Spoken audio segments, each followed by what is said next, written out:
Hello everyone, আজকে অনেক দিন পর আবার একটা নতুন মিনি ব্লগ নিয়ে চলে এসেছি। তো আজকে আমরা গেছিলাম শীতের মেলা হ্যান্ডলুম অ্যান্ড হ্যান্ডিক্রাফট মেলাতে, যার বড় ভিডিও কিন্তু এর আগে আমার চ্যানেলে আপলোড করা আছে। তোমরা চাইলে কিন্তু সেটা দেখে আসতে পারো।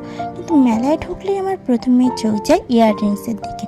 এত সুন্দর সুন্দর ইয়াররিংসের কালেকশন ছিল এই দোকানটাতে, যে কী বলবো, কোনটা ছেড়ে কোনটা নেব আমি সেটাই বুঝে উঠতে পারছিলাম না। এখানে কিন্তু অক্সিডাইজারের ছাড়াও মাটির কানের দুল ছিল, তাছাড়া ছিল স্টোনের কানের দুল।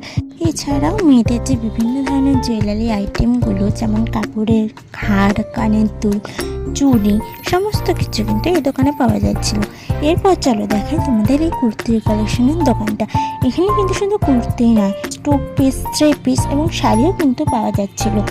আর এই দোকানটা কিন্তু আমার সব থেকে বেশি সেরা লেগেছে, কারণ এই দোকানে ছিল বিভিন্ন রকম ইউনিক ইউনিক কালেকশন। যেমন এরা কাঠের জিনিস বিক্রি করছিল, তেমনও কিন্তু আমার মাটির জিনিস। কাঠের আইটেমগুলোর মধ্যে ছিল ব্রাশ, চিরুনি, খোপার কাটা, বিভিন্ন ধরনের আইটেম। আর মাটির মধ্যে ছিল যে দেখো ছোট্ট ছোট্ট যে ফলগুলো ওরা বানিয়েছিল, এই সমস্ত ধরনের আইটেম। এছাড়াও কিন্তু ওয়াল ডেকোরেশনের বিভিন্ন ধরনের ফটো ফ্রেমও কিন্তু এই দোকানে পাওয়া যাচ্ছিল।